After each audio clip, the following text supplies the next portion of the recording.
We're living in a world that seems to be day by day getting more and more difficult to deny the fact that our footprints are getting heavier and having a more lasting effect on this earth that we feel or have felt our insignificance as being having an inability to actually affect anything on a global scale.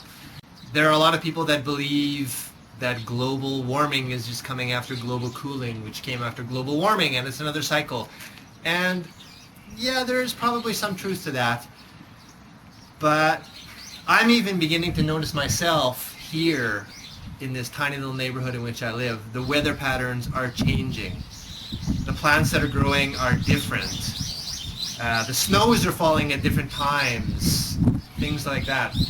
It's a dramatic change. It's not just the tsunamis, the hurricanes, the typhoons that are all changing on that huge scale, but there are things occurring here on a small scale. Like, for example, the frogs disappearing. We rarely hear frogs out here anymore, whereas just a few years ago we were running over them in the springtime on the roads as they were breeding like crazy. They're not doing that anymore. Things are changing. And then we start to ask ourselves, well, what can we do on this tiny little localized level? Well, I think there are things we can do. One of the things I believe is working on changing the way you leave your footprint, and that involves recycling, reusing, how you throw your garbage away, what you purchase, how you purchase it, the amount of water that you use, the temperature of your heat, the gas, everything like that. I think you can make a difference. How much you drive? Do you need to drive? Can you ride? Can you ride, carpool it? Can you take buses, trains, whatever? You know, there are a lot of things that we can do on a small scale, which are inconvenient at first, but if you do them for a while, then it kind of just becomes a habit. Here where I live, there's a lot of recycling of garbage that goes on. Okay, we have to separate burnables, non-burnables, plastics, aluminum and steel cans, styrofoam, cardboard, all that kind of stuff. Glass bottles separated into different colors, everything like that. And they all go out on different days, and some get recycled, some get burned, some get landfilled, some get picked up, some we have to pay for, all that kind of stuff. It's quite an interesting system.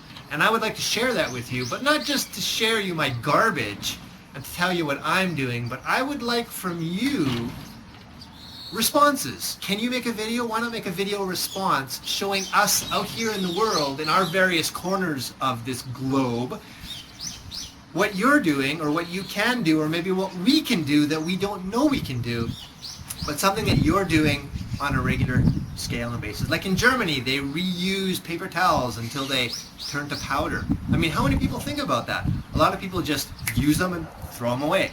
Some people don't even use them at all. Some people will use serviettes and wash them regularly because they don't want to use paper towels.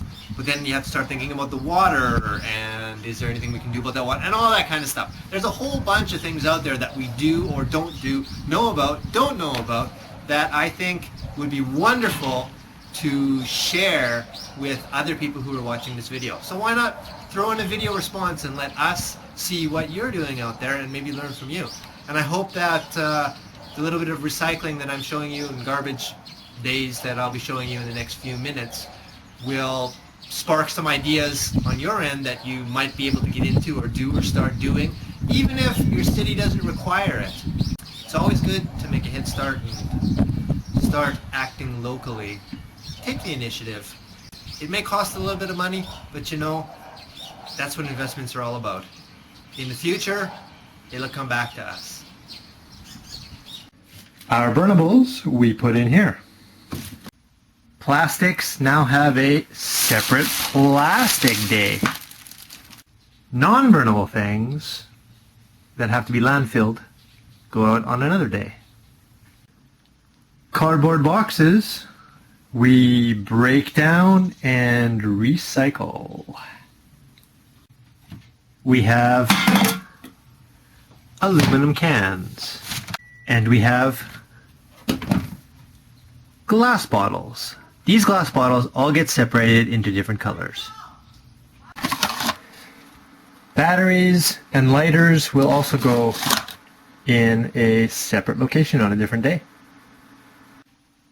Any pressurized cans, like this shaving cream, we will puncture, let the gas out, and then it will go again in a separate location. PET bottles, we recycle. Styrofoam trays, milk cartons, we also recycle. We use these too on the cutting boards. It makes it much easier to clean up.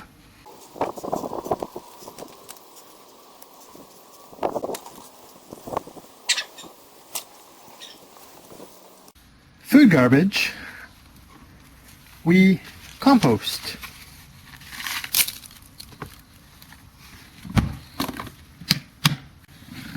Manually. The things I've showed you are just a few of the things that we do. There are plenty of other things that you can do out there. Lots of other ideas, of course. For example, if you hand wash the dishes instead of filling up the sink, you can use a bucket to keep the quantity of water down. Instead of throwing out your coffee grounds right away, you could put them in the fridge to absorb some of the odors. When you go grocery shopping, instead of getting grocery bags, carry your own hemp ones, or cotton, or something. Change your light bulbs to the low energy ones. If you have central heating, close the vents, turn the heat down in the parts of the rooms that you aren't in usually. And another one of my favorites, which I plan to do this year, instead of having the air conditioner running really high during the heat of summer, why don't you plant some vines and things like that, or some stuff that will go in front of the windows to actually keep the heat down a few degrees. It really works. Even my winter tires, I purchased used.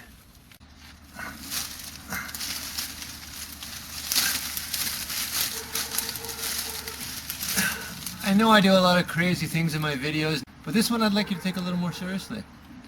What can you do about changing what you do, changing your habits to help make the footprint a little less deep on our globe?